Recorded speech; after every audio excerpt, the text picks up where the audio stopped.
This is one of the worst injuries I've seen in a long time, and Ter Stegen's going to be out for a good while, leaving Barcelona very much so exposed as the backup options have already proven to be less than ideal. So signings needed to be made, and this Polish guy came in to save the day. So why did Barcelona sign him, and what can this 34-year-old add to one of the most exciting teams in world football right now? First, let's look at what happened to Ter Stegen to understand why Barcelona needed to go out of their way to sign a 34-year-old now retired goalkeeper. It was just a normal intervention from most goalkeepers jumping up to catch a ball when, against Valencia, Mark fell awkwardly on his leg and led to a relatively major injury, tearing his patellar tendon and potentially his ACL as well, which will see him miss the rest of the season almost certainly. And for some clubs, that might be okay, like for Real Madrid with Lunin last season after Courtois went out. However, Barcelona's backups are not nearly as competent yet. Iñaki Peña is the number 2 behind Ter Stegen. He's the next guy up, and last season he had similar responsibilities to this. He had to cover the number 1 spot as Ter Stegen went out for about 3 months. And in his first few matches, he did a decent job, creating some calm around Barca fans that they would be somewhat okay while Ter Stegen was away, but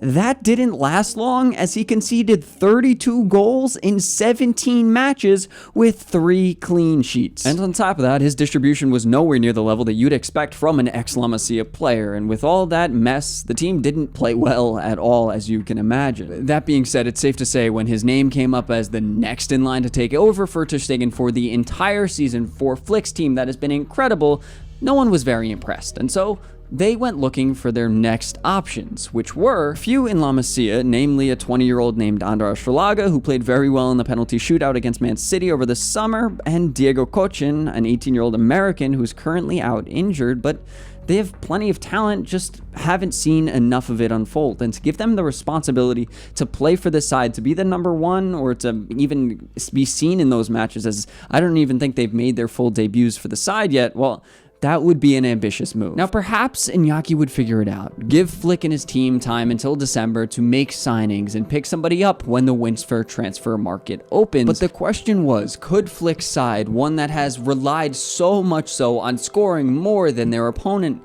be okay without a great shot stopper in net for that long? And clearly, Flick's answer was no. And so what could they do now? Well, either A, sign a free agent since the transfer window is closed, or wait until the January transfer window, hope that these other guys can carry you through, and then get a good guy like Álvaro Valle from Las Palmas then. So they decided to look for a few free agents instead, and honestly, it's pretty surprising, but names popped up immediately very willing to join the club. Claudio Bravo, Keylor Navas, Wojciech Szczęsny, among many others. There were a lot of guys, more or less very low-cost options, that were very interested with a lot of experience and were pretty solid options for the team. And the best of the lot was easily the ex-Juve Polish keeper, but the only problem was that he had just announced his retirement a week earlier at Juventus, so would Barcelona even have enough pull, considering the drama they've been in and the entire mess in La Liga and their weakened financial condition?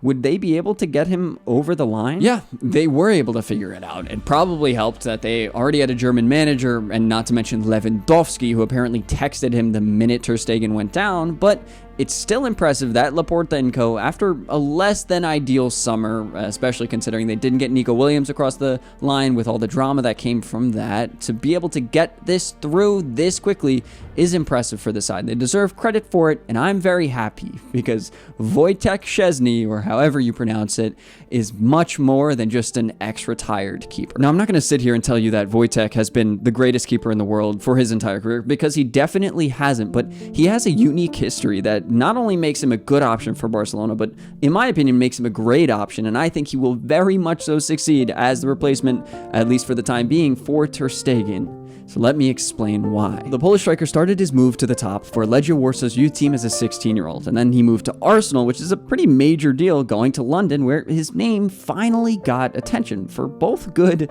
and bad. He also happens to speak better English than I do. I don't know, I'll tell you straight away. But to sum it up quickly, Wojciech, or Tech as they would end up calling him in Italy, would never really settle at Arsenal, despite winning the Golden Glove during the 13-14 campaign in the Premier League. There was actually quite a bit of drama drama in the media about his time at Arsenal, as his career ended there in a confusing little way, where he was found smoking in the dressing room. Someone told on him to Arsene Wenger. Wenger then benched him and gave Ospina minutes, and Ospina turned it on and started playing really well, and Szczęsny didn't really play again for Arsenal after that. That was the end of his career at Arsenal, and though he wanted to go back, he never would, but he would get even better from there. But honestly, it's a good thing that he left, because he might never have received the proper coaching to become a top-tier goalkeeper, or at least a great goalkeeper at Arsenal, because even Arsenal fans consider that their goalkeeper management team was a little bit of a mess at the time. So thankfully, he left that season and moved to Rome in 2015. In the Italian capital, Szczęsny had the opportunity for a fresh start, to come back from a difficult season in London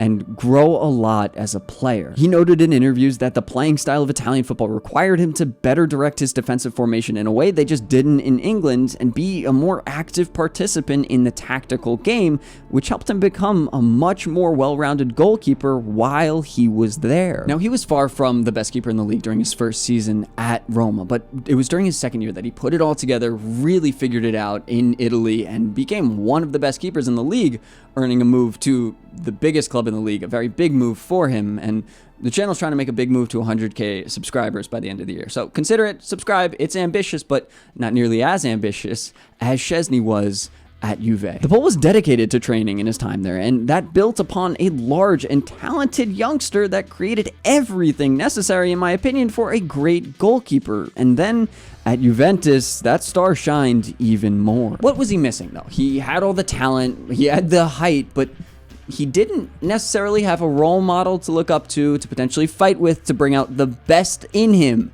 And at Juve, he got exactly that with the potentially the best keeper of all time in Gianluigi Buffon. After a year fighting with the tall Italian for the #1 spot, he earned it and never looked back. He won 3 Serie A titles in 7 years, helping the squad maintain a relatively solid defensive record and putting up good numbers while he was at it. According to most of the goalkeeping metrics, Szczęsny was an all-around very solid keeper. He made a lot of saves, a lot of good ones, and generally had the numbers that you want to see from the #1 of any title contending side. And one of the biggest things for me about his time at Juve is that the fans really appreciated him. They never admitted that he was the greatest in the world, but they never criticized him to the level that we see from Barcelona fans on Ter Stegen, like I talked about in that video. People criticize Ter Stegen and people hate Ter Stegen on Twitter, and everyone hates everybody on Twitter, but it's just unacceptable, and it's good to see ex-fans not talking about a goalkeeper in that way. And it probably helped that Szczęsny was good at the important things that a goalkeeper needs to do well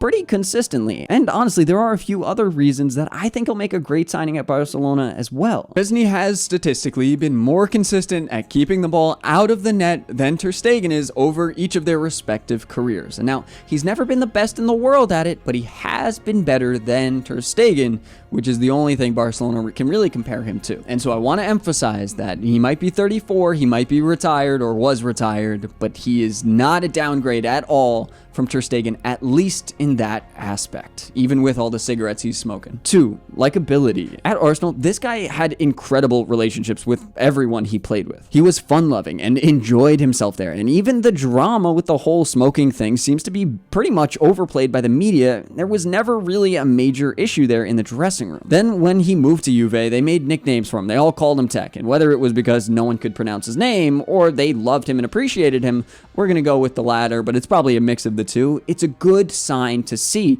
and it makes me feel like he can very much so mix in very well with our Spanish child laborers who act like clowns all the time.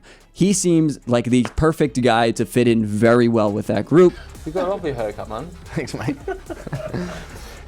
Getting a bit bald up on the sides there. No. And so if he fits in there, he also has the relationship with Lewandowski to build off of, as well as understanding English and probably speaking German as well to work with Flick as well as any player can. Being able to build chemistry in the side has been one of the reasons it's been so successful, right? They built off the chemistry that Xavi brought into this side last season, and Flick can work on moving forward. But Szczęsny should be able to slot in pretty well, and even if he comes with some of the drawbacks that I'll get into a little bit later, I think this is incredibly important for him succeeding, no matter his ability in net. 3, intelligence and commitment. He has already shown an ability to adapt. First, when he moved to Rome, then when he moved to Juve, fighting with Gianluigi Buffon for a spot. He can do it. He works hard, and he is a trainer. And I know he already retired, but he probably wants to succeed, and if he was willing to make that switch out of retirement to play for Barcelona, I think that shows a willingness to make changes, to adapt, to work with the team, instead of trying to force your ego into his side like we've seen from some guys